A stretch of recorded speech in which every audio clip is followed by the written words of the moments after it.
Sup, guys? Ryu here for the Yugioh with a combo wombo guide, combo deck profile. I like that, combo deck profile. You're gonna get a combo guide and deck profile on the SLR. Hence, I held off on making this video, but we're gonna be focusing on Blue Eyes today. There will be probably a Blackwing one coming out. As long as I have the deck IRL and I know what the hell I'm doing, then yeah, you'll probably get it. So there's a few things I'd like to go over today. The main one's going to be Maiden, why you should actually care about it still. And then obviously deck profiles towards the end of the video, the one I'm running. So if you find anything you like, you can go from there. So if you're going to be running Maiden in your Blue Eyes, I always suggest running it at 3. And people think, well, you really don't need it at 3. It's bad, this format. I don't like that mindset. That's just me being me. You know, it always comes down to player preference. My preference is to run 3 because I'm running 3 Sage Knights, and you know I'm running the Where Art Thou's, and I'm running the Stones. So we're going to be talking about a lot of what these 9 cards really open up together with 3 cards that are different. So let's talk about the main card is Maiden. We obviously know if you target Maiden, you're going to get a Blue Eyes. That's always been a thing since Blue Eyes has been a thing, but this field card opens so many new plays where you get to have that additional normal summon. That doesn't seem like much, because you're probably sitting there going, well, that's shit, because it's only another level 1 on the fucking board. But okay. Okay there, Timmy. Okay, if that's the way you want to float your boat, your banana boat. So, you know, you have your level 1, you have your Where Art Thou, you're going to grab your Maiden, or you have your Sage Knight to grab your Maiden. However you get to this combo, you get to this combo. This is pretty self-explanatory there. I may be a little erratic because the camera's on a tripod and doesn't have the way I can actually see where everything's positioned properly. But anyways, I think it's about right. So here's what we do. We target Maiden with the field by ditching a Blue Eyes from our deck. Whoosh. He goes to hell, and then you get one out of your deck. You pretty much never want to use the one that's sitting in your hand. You always want to use the other 2 first, and then get that Blue Eyes on the board. Oh man, that old Blue Eyes. Nothing wrong with that. Synchro up for Blue Eyes Spirit Dragon. From Blue Eyes Spirit Dragon, you pretty much have a walking Necro Valley that shits on pendulums. But there's so much more you can do. You can tribute his ass, and then when you tribute him, you're going to get a light dragon that's level 7. Most people choose Ancient Fairy Dragon because it gives you combo wombo harder. I choose Michael, because Michael is going to banish out a card, which is instantly a threat gone. If you have Twin Twister, 3 cards. Hello. And then you're going to synchro that up for the pretty much I win games against certain decks, Clearwing. So here's the thing with Clearwing. When we get to Gospel Revival, if he's sent to the grave at any time, you just Gospel Revival him back. If he's summoned properly and doesn't get Solemn Striked, also Gospel Revival will protect him, which is going to be really dumb when your opponent tries a Raigeki and then you just banish out Gospel Revival. It's like playing Saphira. The way Saphira plays, it's like Heim of Light, banish out, you can't touch me. That's pretty much what we're going to have here. So this combo wombo here becomes so much better than it already is. But another play on the same elaborate play here is pretty much leave the Maiden on board, make a Spirit Dragon. When your opponent tries to do something stupid, go for Rise, and then hopefully, because of Dragon Shrine, right? So, where's my Dragon Shrine? So, hopefully that you use Dragon Shrine to set this one up. You get him in the grave, and then you can bring it back to blow up a card. Well, banish a card out, which is always great with that. And then obviously you make another Spirit Dragon and whatnot. You go from there.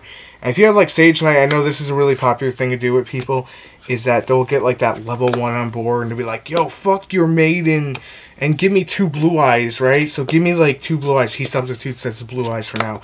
So give me 2 Blue Eyes on the board. Oh yeah, man, 2 Blue Eyes. So like I would only do this play if the matchup calls for me going into this guy here. Like if I really feel the need to go into him, especially when I keep talking about Gospel Revival. It's right around the corner. It's like in July. I mean, seriously, like, if it calls for this card, then I will do that play every single time.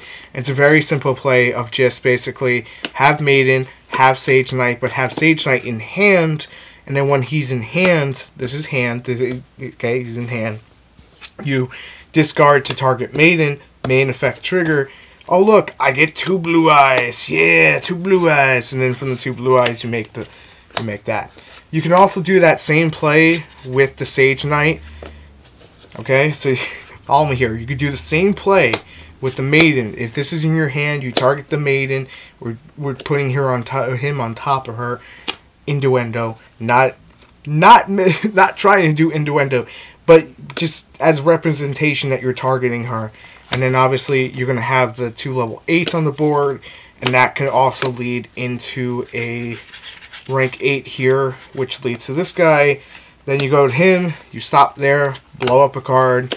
Haha, blew up your card. And then you go to this guy, and you can send 3 dragons to the grave. And again, Gospel Revival is going to be so damn good when we get to that. One other little fun combo, which I don't know if people just don't pay attention to it or don't give a shit about it, but if you have like a dead traded in hand, and like this is your hand, okay, and you have a Blue Eyes in the graveyard, you don't want to send anything else with this. So basically, send this guy to the grave, right? This is like your hand, this 3-card hand, and then you could banish him out. Which I know you want to save him for the end phase to get to this guy, but trust me, you bring the Blue Eyes back, and then look, 2 cards. So there's that too, but some people just don't pay attention to it.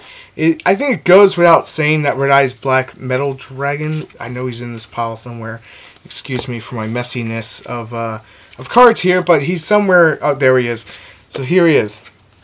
There is something else you could do here, which I don't have it in the deck, but if you have like a level 1 plus him, like, hey look, I could bring back a level 1 dragon, then you can make Star Eater. Star Eater is actually great for some matchups, so if you actually feel like there's certain times, like, think of it this way, if you're going to locals and you're just playing this deck for fun, then I highly recommend siding it. If you're going against stuff like, god damn it, what is that on my mind? Yang Zing.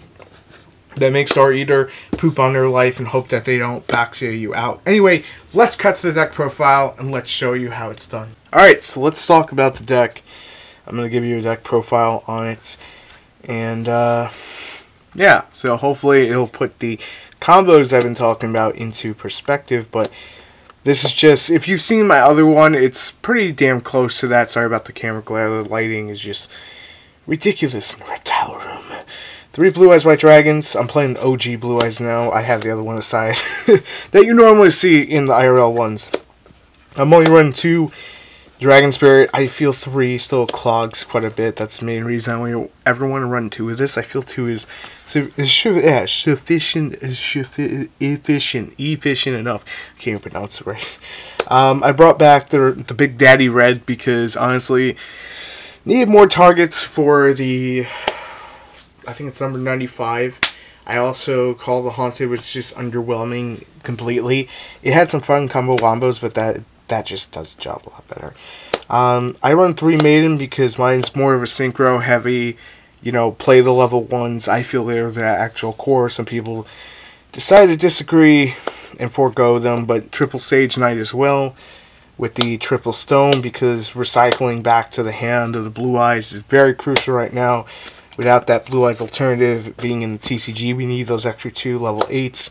But we just don't have them. And then the 2 White Stones and Dual Honest. Because honestly, people just like disregard Honest. But I honestly feel like, no pun intended when I say Honest, I really feel like this card just steals games that you shouldn't have won.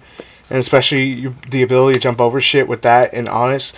It's just like, oh, hi, Monarchs. No locking me out anymore. I totally know there's like the Synchro Monarchs, the Exceed Monarchs, Extra Deck Monarchs, whatever you want to call them. But, you know, I still like to think about that. 3 Trading, pretty self-explanatory. The double cards consequence, 5 targets for each one of these. And the Trading, you can actually use the White Stone to bring them back.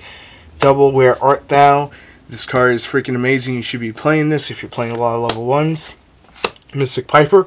Then we have Double Terraforming with 3 fields because I'm playing that Maiden, so I'm going to be playing those 3 fields with the Double Terraforming. This card, honestly, I can't wait to take it out of my deck. I've said this numerous times. I hate this card, but right now it's kind of essential to opening up combo wombos as shown in the video. You know, get to those draw power combo wombo cards. Raigeki, self-explanatory. It's Raigeki. You're going to run it. Even if Cosmos are a thing. Can't wait to drop this down for Gospel Revival. It's just...